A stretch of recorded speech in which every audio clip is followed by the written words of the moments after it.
Kryeministri Rama deklaron se borxhi 650 milionë euro do të financojë planin kombëtar Shqipëria 2030, hiqet tatimi dhe TVSH për biznesin e vogël.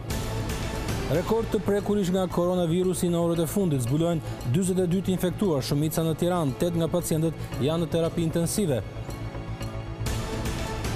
Grupi parlamentar demokrat nuk do të votojë marrëveshjen për reformën zgjedhore, por opozita në kuvend është e përqarë. Shoqatat e transportit publik kërcënojnë se nuk do të nisin punën pa u plotësuar kërkesat, zbatimi i protokollit të sigurisë i pamundur.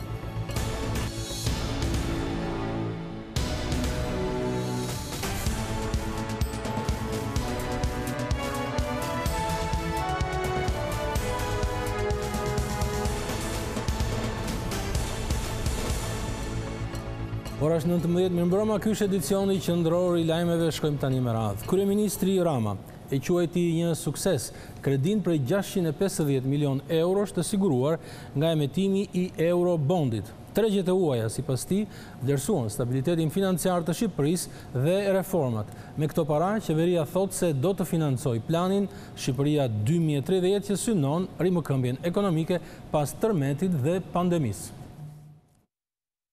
Pas vlerësimit si sukses, sigurimin e eurobondit për 650 milion euro për një periudhë 7 vjeçare dhe interes 3.6%, kryeministri Edi Rama e sheh këtë arritje në treqjet ndërkombëtare të kapitalit si një vlerësim të parametrave të ekonomisë shqiptare. Kreu i qeverisë sqaroi se eurobondi do të shfrytëzohet për të financuar investimet që do të lindin nga zbatimi i planit të përgjithshëm kombëtar Shqipëria 2030, me objektiv rimëkëmbjen e ekonomisë pas 2 goditjeve të rënda, tërmeti dhe pandemia. Ajo që ndodhi dje sjell garanci për një paket investime shumë agresive që ne do bëjmë në vend. Kemi mirë ndërtim, kemi mirë rimëkëmbje, duke u nisur nga infrastruktura, energjia, arsimi. Ne duam ta zgjerojmë mbështetjen sociale. Sigurimi i eurobondit, tha Rama, jep mundësinë një prej angazhimeve të qeverisë që përveç shtatim fitimit, biznesi të vogël me xhiro deri në 14 milion lekë, të hiqet edhe TVSH-ja. Me këtë rezultat të dieshëm, mund t'ju them të gjithë atyre që merren me biznes të vogël, që është e sigurt që ne do t'ju heqim edhe TVSH-n. Afatet do t'i konfirmojmë më tutje dhe limitin do t'a konfirmojmë më tutje në deri në çfarë shkallë, në kuptimin deri në cilën nivel xhiroje, por qëllimi është që për disa vite minimalisht, në mos për deri në 2029, ata të mos kenë as tatim fitimi, as TVSH. Duke e sjellë sërish në vëmendje marrëveshjen për reformën zgjedhore, kënaqësia që kryeministri mori nga dakordësia është qetësia e rivalit të tij, kryedemokratit Lulzim Basha. E vetmja kënaqësi që unë kam marrë nga marrëveshja është kënaqësia e Lulit. Domethënë, rëndësi ka që u kënaq Luli dhe më shumë se kaq s'ka asnjë kënaqësi tjetër për të marrë nga marrëveshja për hir të vërtetës, sepse nuk reformon asgjë në sistem, për sa i përket administrimit. Jemi këtu me përgjegjësinë që ta çojmë përpara këtë proces dhe patjetër që ta mbyllim në mënyrë të ndershme, sepse nuk shkon rrugë të bësh konsensus dhe në parlament të shkosh me shpatë, pa llogaritur që ka dhe të tjerë aty, aq më tepër që votat ne nuk i kemi dhe duhet i bëjmë. Partia Demokratike ka reaguar pas deklaratave të kryeministrit Rama lidhur me marrjen e borxhit të ri prej 650 milion eurosh. Në një postim në rrjetet sociale, ish deputetja Jorida Tabaku e quan Ramën një gënjeshtar të paskrupullt, pasi sipas saj borxhi i ri është njësoj si huate e tjera që do të përdoren për projektet korruptive të qeverisë, sipas Tabakut. Ky borxh i ri, në Vizion ish deputetja, është vetëm maja e icebergut, pasi ekonomia është në prag të falimentit.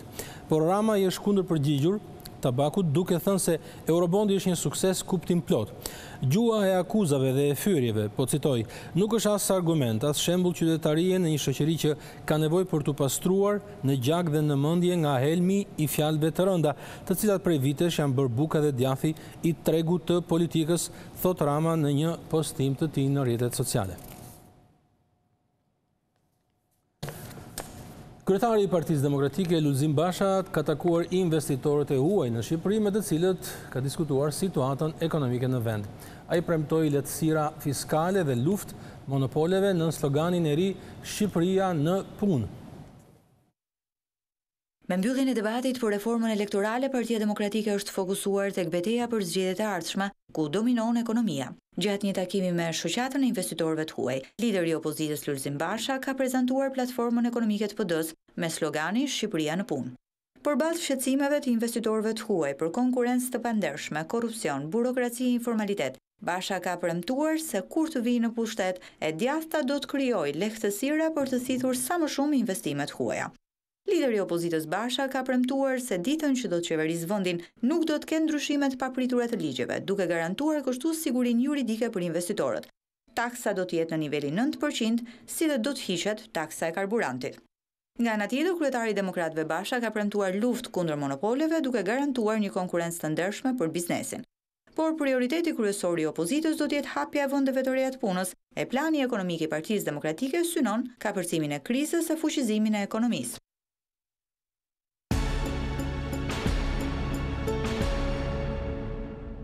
Në 24 orët e fundit është shënuar shifra më e lartë e të prekurve nga virusi korona në Shqipëri që nga fillimi i pandemisë. 42 raste të reja janë zbuluar në disa qytete të vendit dhe është rritur ndërkaq edhe numri i pacientëve të shtruar në spitalin infektiv. Ministria e Shëndetësisë u kërkon qytetarëve që të jenë të vëmendshëm dhe të respektojnë masat e distancimit për të shmangur përhapjen e virusit. 42 raste të reja i shtojnë listës së të infektuarve me koronavirus, duke shënuar kështu numrin më të lartë të prekurve në 24 orë në vendin tonë.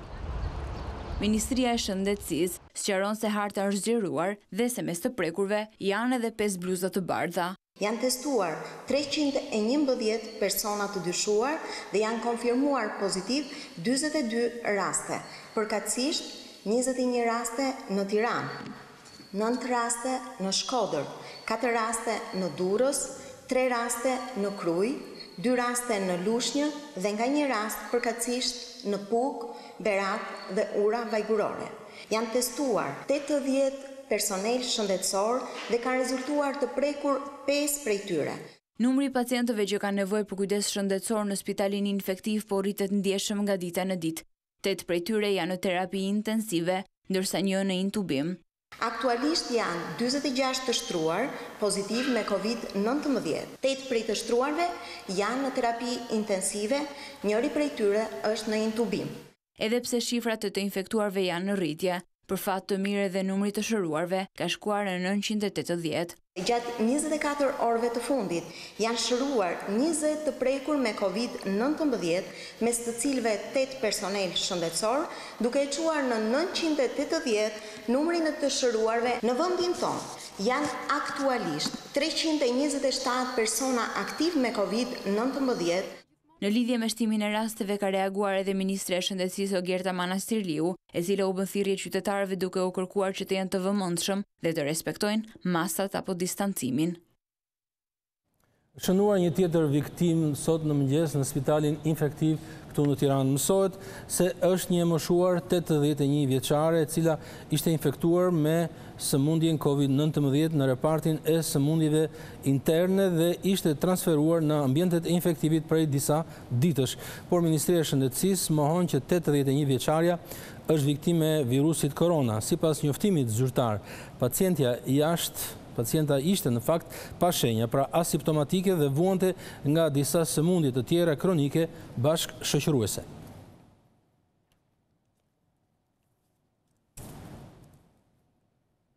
Për këtë kurb në ngjitje të shifrave të ditëve të fundit të pandemisë në Shqipëri, do të lidhemi tani me zonjën Eugena Tomini, që është drejtuese e Departamentit të Gjurmimit në Institutin e Shëndetit Publik. Përshëndetje zonja Tomini, çfarë është kjo që po ndodh në ditët e fundit në Shqipëri? Ju përshëndes, me mbrëma, faleminderit për ftesën. Realisht është një situatë e pritshme përkundrejt fazave të lehtësimit të masave që kemi kaluar tashmë në fazën e dytë të lehtësimit të masave. Por sigurisht shtimi i kontakteve përkundrejt rasteve që janë asimptomatik apo me simptoma të lehta, shtimi i kontakte, shtimi orëve të aktiviteteve të gjatë ditës, janë personat më të predispozuar për të transmetuar virusin dhe më receptiv personat e tjerë të cilët nuk janë të infektuar, por ndërkohë zinxhiri i transmetimit ndodh nga personi infektuar te personat e tjerë. Tomini, cilat janë aktualisht vatrat kryesore në të cilat ju po bëni gjurmimin? Ku, në çfarë mjedisesh? Aktualisht 3 qytetet kryesore janë Tirana, Durrësi dhe Shkodra, ku kemi një transmetim, mund të themi që kemi një transmetim komunitar për shkak të evidentimit të rasteve të cilët nuk gjendet burimi i transmetimit dhe përjedhoj ata bëhen burim transmetimi tek personat e shëndosh. Është duke kryer evidentimi dhe hetimi i të gjithë vatrave, qofshin këto familjare apo rasteve të cilët në 24 orët e fundit kanë qenë nën hetimin epidemiologjik, po një hetim i cili përvijon edhe në këto momente që flasim, deri në procesimin përfundimtar të hetimit epidemiologjik, sigurisht që do marrim një informacion më të detajuar, po nuk po neglizhohet asnjë rast, i qoftë ky rast i dyshuar apo hetimi kontakteve të ngushta familjare përkundrejt çdo pozitivi. A mund të jenë shifrat e ditëve të fundit, pra të shifrat të larta, një lloj përligje për të ridiskutuar apo për të riparë qëndrimin e qeverisë lidhur me gjendjen e fatkeqësisë natyrore? Kujtoj se kjo gjendje duhet të përfundojë pas 2 javësh, në datën 23 qershor apo jo? Sigurisht, me datë 23 qershor përfundon kjo fazë, por duhet thënë, me strategjia e lehtësimit të masave bazohet në 3 kriterë të rëndësishëm, që së pari është numri i trendi i rritur i rasteve të evidentuara me një mesatare për 2 javët që kanë përvijuar, që është rreth 12 raste në ditë. Kemi trendin jo më pak se sa 90 raste të hospitalizuar dhe jo më pak se 15 raste në terapi intensive. Sigurisht, monitorimi i tyre 3 kritereve në 2 javët që përvijojmë do të sjellë edhe masat e përvijuara në drejtim të lehtësimit dhe të strategjisë lehtësimit masave. Kështu që çdo gjë mbetet duke monitoruar këto kritere. Jemi në muajin e 4, le të themi, apo më shumë të pandemisë. Përveç përsëritjes së këshillave të higjienës, të distancimit fizik dhe social, a ka diçka tjetër që është mësuar në gjithë këto muaj dhe që duhet ta kenë parasysh në mënyrë të veçantë njerëzit? Në veçanti të gjithë personat të cilët konfirmohen dhe janë asimptomatik apo me simptomatika të lehta që monitorohen nga mjeku i familjes, i bëjmë thirrje të gjithë kësaj grupi apo këtij grupi të popullatës të vetë izolohen në shtëpi, të qëndrojnë brenda ambienteve të shtëpisë dhe mos dalin në jashtë apo të kryen aktivitetet e tyre rutinë, sepse është e dëmshëm për shëndetin e tyre me mbi infeksione sekondare apo dhe për personat e tjerë që do të kenë kontakt. Pra, e gjithë popullata e cila është e paprekur apo pjesa tjetër e prekur duhet të respektojnë maksimalisht distancimin fizik dhe mjetet e higjienës personale. Janë 2 elementë shumë të rëndësishëm të cilat pavarësisht nga lehtësimi i masave, është ana e kundërt e saj. Duhet forcohen këto masa të cilat bëjnë ndërprerjen e zinxhirit transmetimit. Dhe pyetja e fundit, zëra Tomini, po shkojmë drejt një lehtësimi që është paralajmëruar tashmë, hapja e linjave të transportit publik duke filluar pas disa ditësh nga dita e hënë e javës së ardhshme, gjithashtu hapja e linjave ajrore, hapja e kufive me disa vende, a mos janë këto shifra të tilla që mund të na sjellin edhe ndonjë hap mbrapa? Sa po e përmenda, 3 kriteret e rëndësishëm të strategjisë lehtësimit të masave janë duke monitoruar dhe vlerësimi i tyre. Nëse do t'i kalojmë ato kufi për të cilat unë i përmenda, sigurisht që ka rikthim mbrapa. Por shpresojmë në bashkëpunim në popullatës në ndërgjegjësimin e vazhduar të jemi të vëmendshëm dhe vigjilent për të respektuar të gjitha masat për të parandaluar zinxhirin e transmetimit. Ndërkohë, të gjithë protokollet e higjieno-sanitare në të gjithë strukturat për cilat ju përmendët, sigurisht që zbatimi i tyre kërkon një vëmendje dhe një vlerësim dhe përgjegjësi nga të gjithë ne. Jemi ne të përgjegjshëm tani për të vazhduar luftën kundër Covid. Faleminderit zonja Tomini, shefe e Departamentit të Gjurmimit në Institutin e Shëndetit Publik.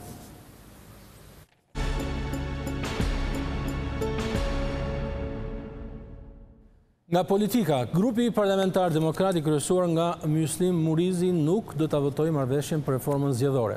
Opozita në kuvend thotë se drafti nuk përfshin asnjë nga çështjet themelore si listat e hapura, sistemi dhe votat e emigrantëve, por deputeti Lefter Maliqi nga ana tjetër tha se vota e tij do të jetë pro reformës. Por herë të parë, deputetët që zunë vendet e Partisë Demokratike LSI-s në parlament kanë vendosur të zbatojnë bojkotin si formë reagimi kundër marrëveshjes mes mazhorancës e opozitës. Ata nuk kanë marrë pjesë në konferencën e kryetarëve në mbledhjet e komisioneve, ndërkohë që gjatë një takimi me kryeparlamentarin Gramoz Ruçi kanë theksuar se nuk do të votojnë asnjë reformë që nuk përfshin ndryshimin e sistemit, depolitizimin e komisioneve e votën e emigrantëve. 3 kryetarët e grupe parlamentare dhe 3 kryetarët e komisioneve parlamentare të opozitës në konferencë kryetarëve, braktisëm konferencën e kryetarëve për të majtur një qëndrim që askush, mbrana apo jashtë, institucioneve legjitime, nuk mund të tallet me sovranitetin e votës tonë dhe me dignitetin e mandatit të deputetit që unë dhe kolegët e mi kemi marrë unë nga shtatori dhe këta prej 15 muajsh. Por opozita parlamentare nuk është e bashkuar në qëndrimin e saj kundër reformës, pasi deputeti Lefter Maliqi ka deklaruar votën e tij pro marrëveshjes mes demokratëve e socialistëve. Unë do votoj sepse votoj marrëveshjen e kryer nga të gjitha palët. Prej disa ditësh deputetët e opozitës parlamentare kanë deklaruar se nuk do të votojnë një reformë zgjedhore që nuk përfshin ndryshimin e sistemit. Por as socialistët e as demokratët nuk duken të shqetësuar për arritjen e kuorumit prej 84 votash, përsa kohë që përçarjet në grupin opozitar janë të dukshme. Kryetarja e Këshillit të Lartë Gjyqësor, Naureda Lajme, ka premtuar se gjykata e lartë do të jetë funksionale brenda këtij viti.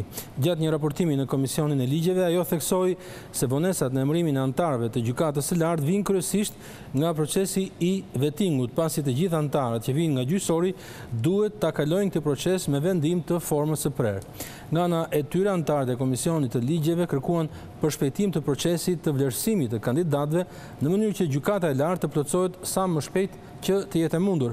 Socialisti Fatmir Xhafaj tha se nëse punohet me ritme të përshpejtuara deri në fund të vitit, kjo gjykatë mund të ketë 9 ose 10 anëtar. Aktualisht në gjykatën e lartë janë 4 anëtar nga 19 që kjo gjykatë duhet të ketë.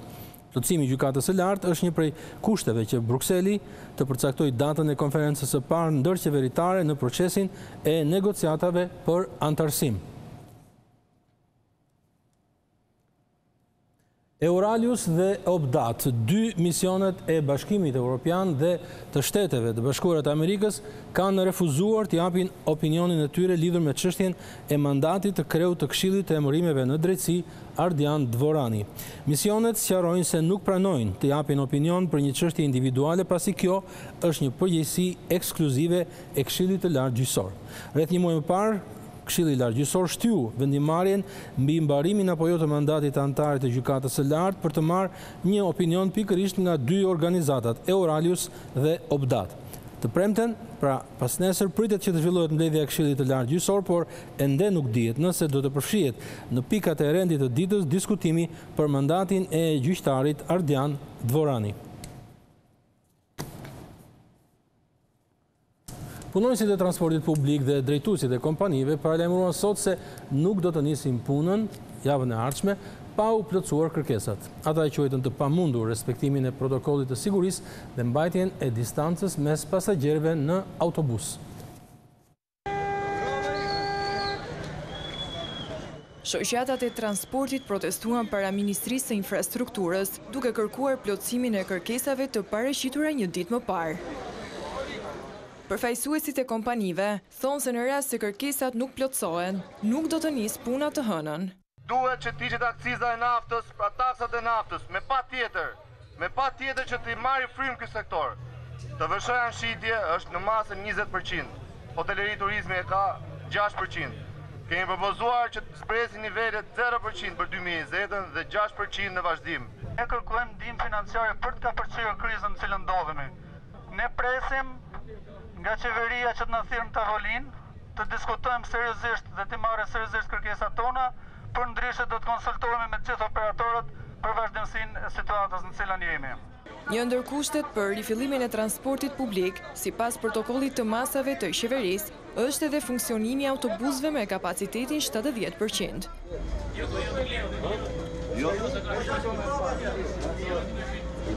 Anëtarët e shoqatës demonstruan se si do tulen pasagerët dhe pse sipas tyre nuk është e mundur ruajtja e distancës. Çfarë do të thotë 70% e shfrytëzimit të kapacitetit transportues duke respektuar distancat në njëjtën kohë? Duket e pamundur. Për më tepër, këtë demonstrim po e bëjmë për treguar që stafi jon është tetë i friksuar për të kryer punën e tyre normalisht, sepse siç e shikoni dhe ju vetë, nuk kanë nevojë për koment. Protestuesit të shumtë në numër pranë Ministrisë së Infrastrukturës marshuan pa respektuar masat për parandalimin e virusit. por sipas tyre, është më i vështirë rreziku nga papunësia se sa nga infektimi. Nuk më intereson virusi fare, mua është me virusi rënd ky i bukës. Njerëzit kanë ngërë pa bukë. Kështu që është me rënd që situatë që jemi pa punë, pa bukë.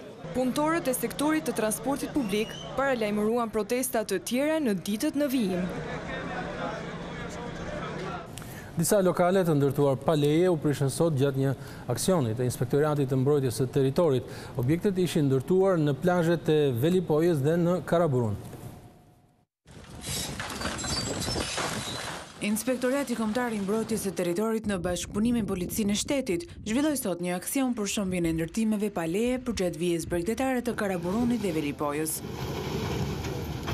Aksioni nisi në orët e para të mëngjesit dhe fadromat prishën në total 4 objekte, 3 në Velipojë dhe 1 në Karaburun. Bëhet fjalë për 3 lokale druri, prishja e të cilave u kundërshtuan nga pronarët. Sipas tyre, IKMT nuk i kishte njoftuar më herët për shëmbjen e ndërtesave. Por pavarësisht pretendimeve të pronarëve, objektet u rrafshuan, pasi vendimi është marrë që në vitin 2018, por nuk ishte zbatuar nga ana e Inspektoratit të Mbrojtjes së Territorit. Në aksion u angazhuan 10 forca policie, ndërkohë që është planifikuar që në ditët në vijim të shëmbën të tjera ndërtesa. Krahas shembjeve, IKMT bëri me dije se do të procedojë penalisht dhe do të ndëshkojë me gjop të gjithë pronarët e subjekteve që janë kapur në shkelje. Takimi i grupit Task Force për turizmin u shoqëruar me përplasje të fortë mes ministrit të Brendshëm dhe kryetarit të Bashkisë të Lezhës. Pjerin Ndreu ju drejtua me tone të ashpra Sandër Leshaj duke kundërshtuar aksionin e Inspektoratit Kombëtar të Territorit për prishjen e ndërtimeve pa leje.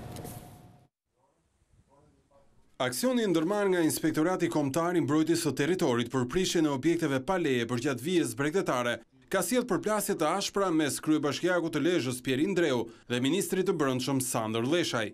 Kryebashkiaku socialiste cilësoi vendimin si abuziv, pasi sipas tij po veproi duke sfumuar kompetencat e autoriteteve vendore. Argument ky që nuk u mirëprit nga ministri Leshaj, i cili i kërkoi Ndreut që të zbatojë ligjin. Të vijë IKMT-ja, të bëjnë një rromuj pa ditë fare bashkia dhe të lajmërohen një inspektor periferik dhe kryetari i bashkisë se ka iden fare dhe as që merret mendim. Kjo për mua është e parregullt. IKMT-ja duhet vi me një diskutim paraprak, ku ne të bëjmë dakord, ku ne të japim argument, ku ne t'i shërbejmë turizmin, jo ta bëjmë rrëmuj turizmin. Nëse më vjen ti, më shem mu t'i sa objekte dhe ma mble me inert aty dhe unë s'kam kapacitet për t'i heq, ti ma shkatron turizmin komplet. Atëherë nëse bëhet kjo, unë si bashki refuzoj të marr pjesë në të tilla aksione të pamenduara që injorojnë bashkinë. Dhe po e them tu, ja kam thënë kryeministrit Mram, do të them publikisht, ne nuk kemi ushtar rreshtit. IKMT-ja apo policia si struktura ligj zbatuese veprojnë drejt për drejt dhe nuk marrin autorizim as nga ministri, as nga kryetari i bashkisë, as nga kryetari i partisë, as nga askush tjetër. Marrin vetëm një autorizim dhe kanë vetëm një zot që është ligji. Dakor, do japësh për një sekondë. Po pavarësisht se janë shqetësim këtu. Dakor, pra ke shqetësim për ta diskutuar. Po kemi thënë. Dakor, pra do vazhdojmë mbledhja edhe 5 orë. Replikat mes dy zyrtarëve socialistë nuk u ndalën me kaq. Pasi pavarësisht ndërhyrjes së ministrit të mjedisit Blendi Klosi, ato vazhduan edhe në pjesën tjetër të mbledhjes që u mbajt pa praninë e mediave. Takimi i ministrit Blendi Klosi me Task Force-ën dhe kryetarët e bashkive kishte në fokus bashkërendimin e veprimeve për të garantuar sezonin turistik.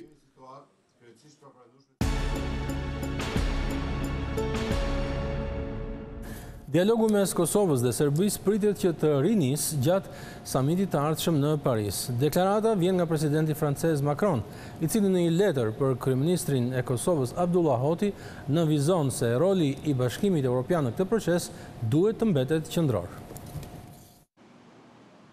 Presidenti francez Emmanuel Macron ka uruar kryeministrin Abdullah Hoti për detyrën e re në një kohë që Kosova po përballet me pandemin, por në letrën e tij Macron thekson se qeveria Hoti do të përballet me një tjetër sfidë thelbësore, dialogun me Serbinë.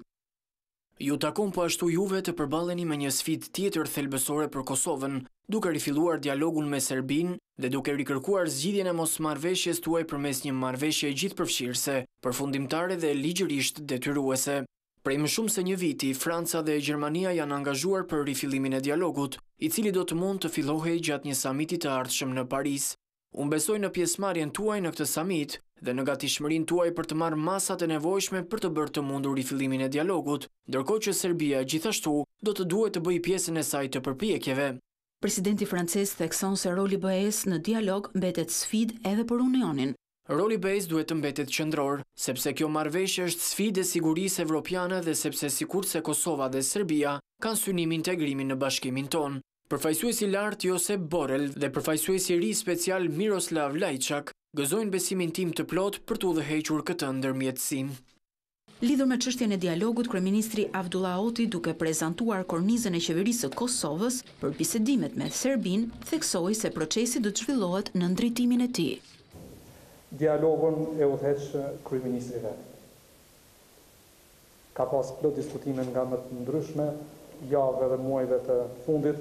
Unë nuk do të bëj kurrë gare me bazë të tjerë institucionale të vendit, sepse kompetencët e mia kushtetuese janë qarta për gjitha çështjet përfshirë dhe procesin e dialogut. Por presidenti Thaçi ka kërkuar një përfshirje të faktorëve politik. Sipas tij, institucionet nuk mund të marrin asnjë vendim pa përfshirjen e parlamentit. Ne si spektër politik apo institucional duhet zhvillojmë një proces të ecjes përpara sa më gjithëpërfshirës, një përfshirje të spektrit politik.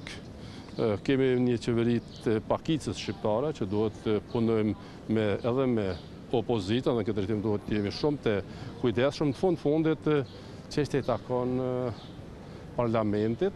Përfaqësuesi i posaçëm i Bashkimit Evropian për dialogun Kosovë-Serbi, Miroslav Lajçak, pritet të vizitojë Prishtinën javën e ardhshme, ku do të zhvillojë takime me liderët politik mbi përgatitjet e rifillimit të dialogut mes dy vendeve.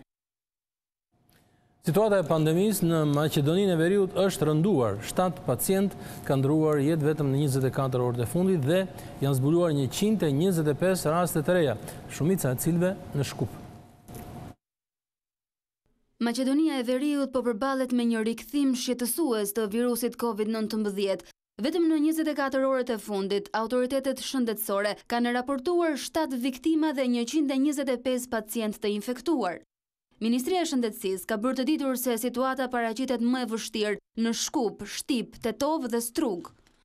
Nga 1019 testime të kryera në 24 orët e fundit, në qendrat e diagnostikimit në Shkup, 125 persona kanë rezultuar pozitiv ndaj COVID-19. Kanë humbur jetën 3 pacient nga Shkupi të moshës 54, 73 dhe 79 vjeçare. 2 nga Struga, të moshës 73 dhe 66 vjeçare, kurse nga një viktim është regjistruar në Tetov dhe një tjetër në Shtip. Numri i përgjithshëm i viktimave ka arritur në 164.